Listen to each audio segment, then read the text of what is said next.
یہ دوست ہمارے یہاں سلطان محمود ہیں ڈیرہ غازی خان سے، وہ کہتے ہیں جی مولانا فضل الرحمان کہتے ہیں نواز شریف کو دیوار سے لگانے کے لیے سب کچھ کیا گیا، اب بعض افراد کو نوازنے کے لیے قانون سازی کی جا رہی ہے، یہ قانون سازی ایک اچھی مثال نہیں ہے، تحریک انصاف کی نااہلی پاکستان کی تاریخ کا حصہ بن چکی ہے، وغیرہ وغیرہ وغیرہ۔ تو سر ان مصنوعی اور بناوٹی جملوں پہ آپ کا تبصرہ درکار ہے۔ کیا مولانا کو اتنی بڑی بڑی باتیں کہنے کا کوئی اخلاقی حق ہے؟ ڈیفینیٹلی نہیں ہے۔ یہ تو اس ملک کے پاور پلے کا ہمیشہ حصہ رہے ہیں۔ اب ماہی بیاب کہتے ہیں اس کو، ایک مچھلی ہے یا ایک مگرمچھ ہے، اس کو آپ پانی سے نکال کے باہر پھینک دو گے تو کیا کرے گا؟ تڑپے گا اور کیا کرے گا۔ ہاں، ان کو پورا حق ہوتا اگر انہوں نے کوئی توپ چلائی ہوتی، اگر انہوں نے پاکستان کو کوئی منی سپر پاور بنا دیا ہوتا تو بالکل ان کو حق ہوتا۔ 100% پاکستان کے معزز شہری ہیں، قائدین میں ان کا شمار ہوتا ہے ماشاءاللہ۔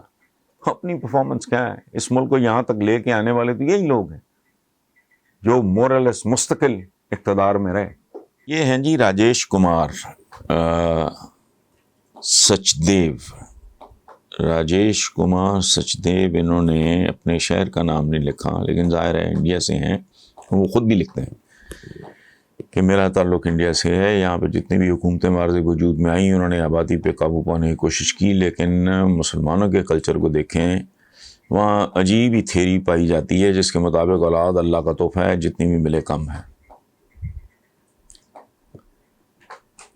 تو راجیش کمار صاحب یہ اس تھیوری کو، اس احمقانہ سوچ کو، اس جاہلانہ سوچ کو دین کامل کے ساتھ کنفیوز نہ کریں۔ ہمارے ہاں بے شمار سے ایسے کام ہوتے ہیں، اسلام کے نام پہ ہوتے ہیں، جن کی اس دین میں گنجائش نہیں ہے۔ ٹھیک ہے، ایک ہمارا جو ریلیجس لیڈرشپ ہے وہ انٹلیکچولی بینکرپٹ ہے، مکمل طور پہ بہت ہی مکمل طور پہ فارغ ہے، بہت کم، بہت ہی کم، ان کو پڑھتا کوئی نہیں۔ یہ جو عام بیچارے رٹا لگا کے جو بادشاہت کر لیتے، ان میں سے بے شمار لوگوں کو قرآن پاک کا، ہماری جو کتاب ہے، آخری کتاب، اس کی اصطلاحات کا علم نہیں ہے۔ ہمارے مذہب میں ایک بیسک سی آپ کو بات بتا دیتا ہوں، باقی آپ خود ماشاءاللہ انٹیلیجنٹ ہیں، آپ نے اتنا اچھا سوال پوچھا ہے تو ڈیفینیٹلی ذہین آدمی، پڑھے لکھے آدمی ہوں گے۔ ہماری جو بیسک ٹریننگ ہوئی ہے ہمارے دین، بیسک جو ہماری ٹیچنگز ہیں، بیسک جو ہماری معلومات اور بیسک ہماری جو تعلیمات ہیں، ان میں ایک اصول یہ ہے کہ زندگی میں اعتدال اور میانہ روی اختیار کرو، انتہا پہ نہیں جانا۔ اور اس کے ساتھ ایک فٹ نوٹ میں آپ کو بتاتا ہوں، بہت دلچسپ ہے، یعنی زندگی اعتدال اور میانہ روی میں گزارو، یہاں تک کہ عبادت میں بھی بہت آگے نہیں جانا، عبادت میں بھی انتہا پہ نہیں جانا۔ حقوق اللہ کے ساتھ ساتھ حقوق العباد ہیں، تم نے خاندان کی اچھی پرورش کرنی ہے، تم نے رزق حلال کمانا ہے۔ اور دوسری بات سن لیں کہ کھانے میں بھی اعتدال کا حکم ہے، اور باقاعدہ بتایا گیا ہے کہ ابھی تھوڑی سی بھوک باقی ہو تو کھانے سے ہاتھ کھینچ لو۔ تو میرے بھائی اب کوئی بتائے گا ایک عام آدمی کو تو اسے پتہ چلے گا۔ آپ چاہیں تو آپ اس پہ بھی اعتراض کر سکتے ہیں کہ جی ہمارے جو ایک خاص طرح کی کلرجی جسے انگریزی میں کہتے ہیں، وہ تصویر کو حرام قرار دیتے تھے۔ فہم کی بات ہے، ان کا جتنا ویژن تھا، جتنی ڈیپتھ تھی، جتنا علم تھا، چیزوں کو انٹرپریٹ کرنے کی جتنی ان میں سکت تھی، اس کے مطابق یہ ٹھیک ہوگا. اچھا، پھر وہ یہ نہیں جانتے کہ یہ جو بات میں نے ابھی عرض کی ہے کہ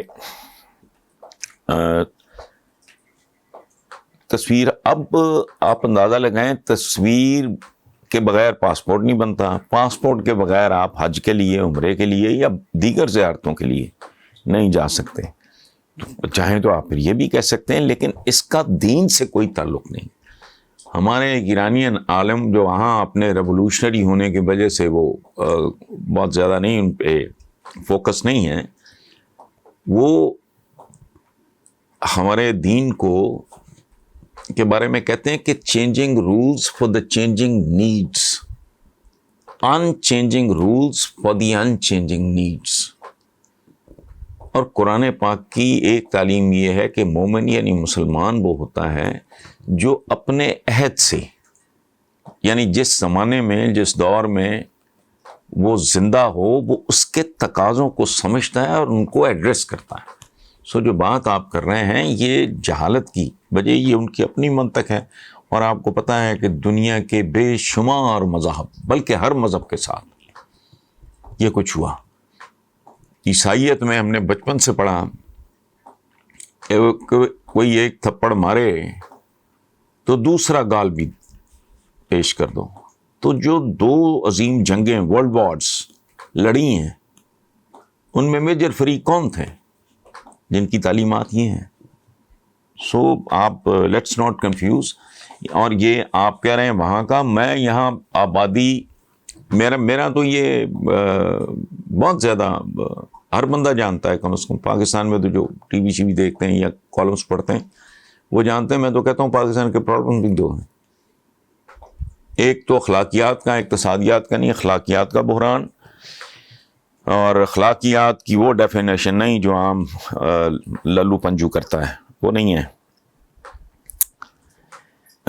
دوسرا، میں کئی بار یہ بات لکھ بھی چکا ہوں، کر بھی چکا ہوں کہ پرائمری ایجوکیشن سے لے کے پاپولیشن مینجمنٹ، یعنی لوئسٹ لیول پہ اپنی پرائمری ایجوکیشن کو کوالٹی ایجوکیشن، اعلیٰ درجے کی تعلیم دو.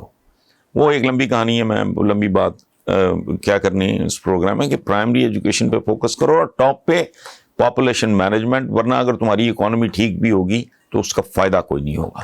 سو میں آپ سے 100% اگری کرتا ہوں.